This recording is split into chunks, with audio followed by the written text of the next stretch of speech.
സൂക്ഷ്മത്തിൽ ശ്രദ്ധിക്കുന്നതിനേക്കാൾ അതുണ്ടാക്കുന്നതിനേക്കാൾ ആഴത്തിലുള്ള ചലനം ഈ കാണുന്ന രംഗങ്ങളാണ്. അപ്പൊ ആദ്യം പറഞ്ഞ ഉദാഹരണത്തിന് 500 രൂപ നോട്ടിന്റെ മുകളിൽ തുണി ഇടുന്നത് പോലെയാണ്. അടുത്ത സിനിമ കാണുന്നു, അതിന് മുകളിൽ തലവരയ്ക്കുന്നത് പോലെയാണ്. അടുത്ത സാധനം കാണുന്നു, അതിന് മുകളിൽ മണ്ണ് പോലിരിക്കുന്നത് പോലെയാണ്.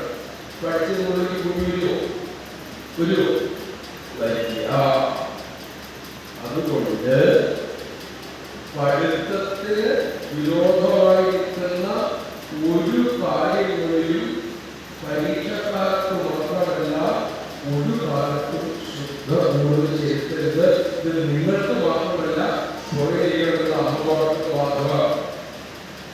നല്ല കാര്യങ്ങൾ കേൾക്കുന്നു, അത് മനസ്സിൽ ഉറയ്ക്കുന്നതിന് മുമ്പ് വേണ്ടാത്തതാണ് കേൾക്കുന്നതെങ്കിൽ, ചിന്തിക്കുന്നതെങ്കിൽ, കാണുന്നത് എങ്കിൽ അത് അതിൽ കൂടുതൽ ആഴത്തിൽ സ്വാധീനിക്കും. അതിന്റെ ഫലമായിട്ട് നിങ്ങൾക്ക് മാർക്കുകളിൽ മുതിർന്നവർക്ക് ബലമാകാറുണ്ട്. അപ്പൊ എന്ത് ചെയ്യണം?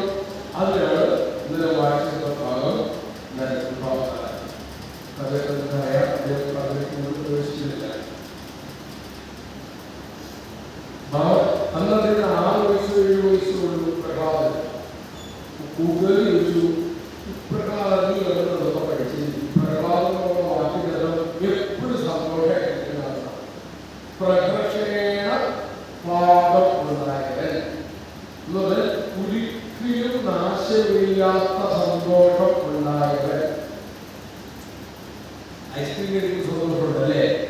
10 രൂപ പോയി പൈസ കൊടുക്കുന്ന സന്തോഷം 10 രൂപ. പ്രഹ്ലാദന്റെ സന്തോഷം പോകുന്നതല്ല. അവിടെ പ്രഹ്ലാദന്റെ ഏറ്റവും ഭാഗങ്ങളൊക്കെ പോണ സന്തോഷമാണ്. ഇന്നത്തെ ഒരിക്കലും പോകില്ല. ഒരിക്കലും പോകാത്ത സന്തോഷം ഒരിടത്തുനിന്നും മാത്രമേ കിട്ടുള്ളൂ. നല്ല കാര്യങ്ങളിലും ഈശ്വരന്റെ അടുത്ത് മാത്രം.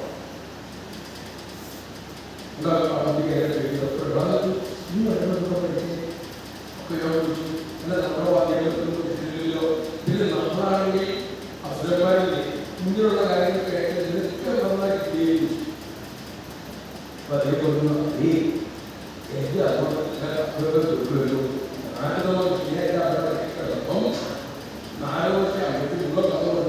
ഞാൻ അത് മുഴുവനും അവിടെ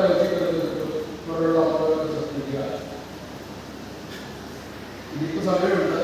എന്താണ് എനിക്ക് കിടന്നത് കേൾക്കുകയും ഈ കേട്ടാലും മതി, ആരും ഇല്ലാലും മതി. കുട്ടികൾ ഉറങ്ങാൻ നേരത്തെ ഞാൻ പറഞ്ഞിട്ടുണ്ടാവും നല്ല കാര്യം ആഴത്തിൽ പോകും. അപ്പൊ ഞാൻ അങ്ങനെ കേട്ടു, പുറത്തു വന്നു.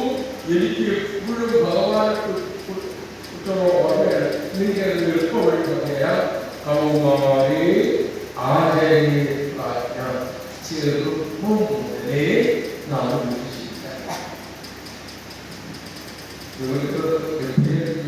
ഇത് ഞായറാഴ്ച ജീവിച്ചാൽ പറയാം.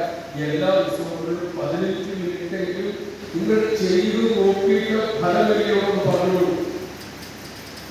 നമുക്ക് അവരോട് ചെയ്യണം, അല്ലാതെ അങ്ങനെ ചെയ്തു വരുമ്പോൾ എന്താവും?